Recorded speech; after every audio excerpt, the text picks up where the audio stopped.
欢迎来到新闻频道。当您订阅频道时，演员们会很高兴。古偶混战，腾讯舞剧争霸，迪丽热巴 vs 孟子义，谁主沉浮？腾讯待播古装爱情剧盘点，虐恋甜宠大乱炖，孟子义独占2席。古装爱情剧向来是市场里的香饽饽，尤其是资本雄厚的平台如腾讯，总能在流水线式的批量输出里，偶尔砸出1、2部爆款。这一次，腾讯储备的5部待播古装爱情剧已经悄悄进入宣发阶段，演员阵容涵盖新晋小花、流量小生，角色设定从冷情郡主到复仇千金，情节更是一个比一个狗血。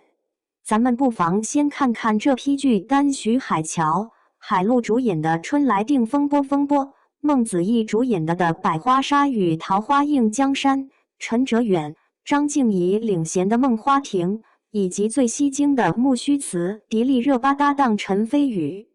这5部剧有一个共同点，那就是狗血淡上头，虽各有各的老套桥段，但胜在演员搭配和制作水准。不得不说，腾讯这一轮储备的竞争实力不容小觑。一春来定风波，徐海乔在演古偶，这次不演渣男了。徐海乔在近年网剧里最出圈的角色，莫过于《梦华录》里的疯批前夫哥欧阳旭。这人设坏归坏，但坏的有魅力，导致不少观众一边骂他，一边又被他的阴郁气质吸引。这回在《春来定风波》里，他终于不用继续演渣男了，搭档海陆，饰演一对官配 CP。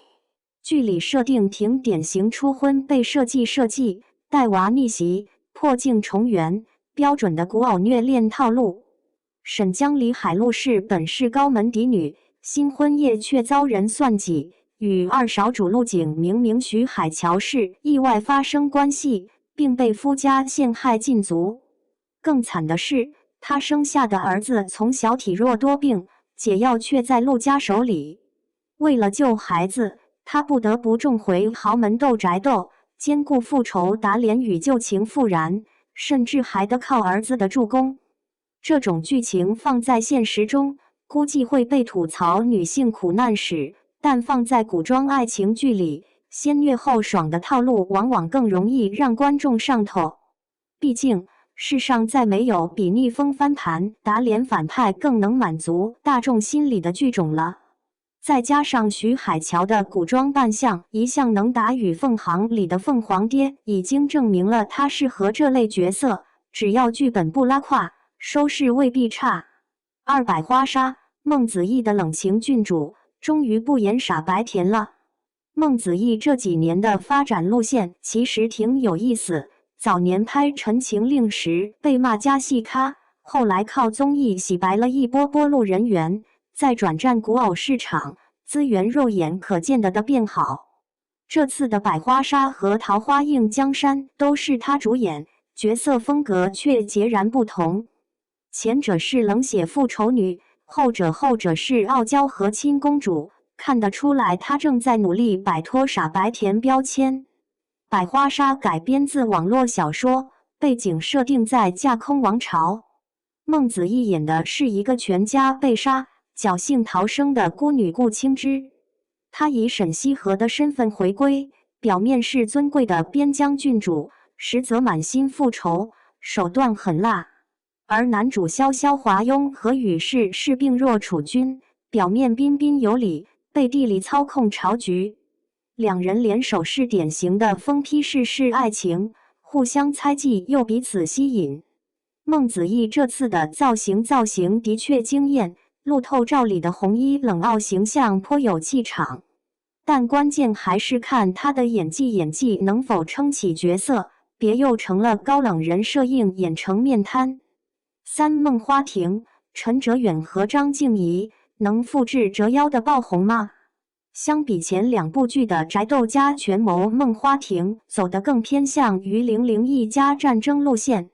改编自萧如瑟的小说《谢罗》，剧情设定更复杂一些，涉及预知能力、命定姻缘等玄学元素。女主题兰张静怡是亡国公主，意外觉醒，预知未来的能力。原本该与大将军汤乾子、陈哲远是联姻，却被更强势力的大征皇子强行抢婚。三人之间的关系层层递进，既有家国仇恨，也有爱恨纠葛。这部剧有点东宫家长相思的既视感，如果编剧不魔改的话，说不定能靠着虐恋剧情杀出一条血路。张静怡的气质偏清冷，很适合这种命运多舛的角色，而陈哲远的古装扮相日渐成熟，至少在颜值上不会拖后腿。四桃花映江山，刘学义加孟子义，反差 CP 能成吗？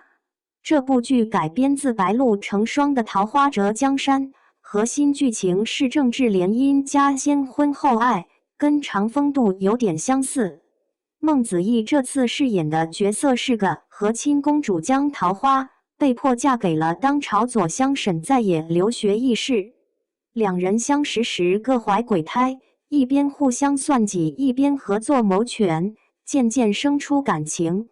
刘学义属于演技稳定，观众缘不错，但始终差一步爆红的演员。这次搭档孟子义，两人的颜值匹配度还行，就看剧本能否让他们发挥出真实水平了。5木须辞、迪丽热巴加陈飞宇，颜值组合赢定了。5部剧里最能打的，绝对是木须辞、迪丽热巴加陈飞宇的组合。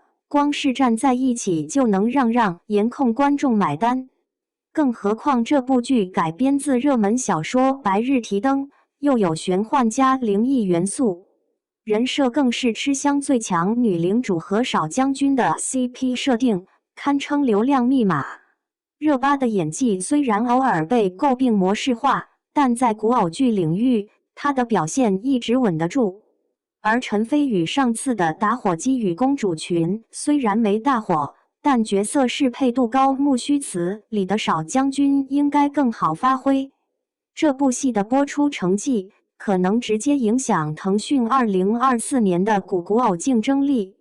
5部剧各有各的受众，若硬要比拼热度，木须辞最有爆款潜质，而百花莎莎和桃花映江山是否成功，则取决于孟子义的发挥。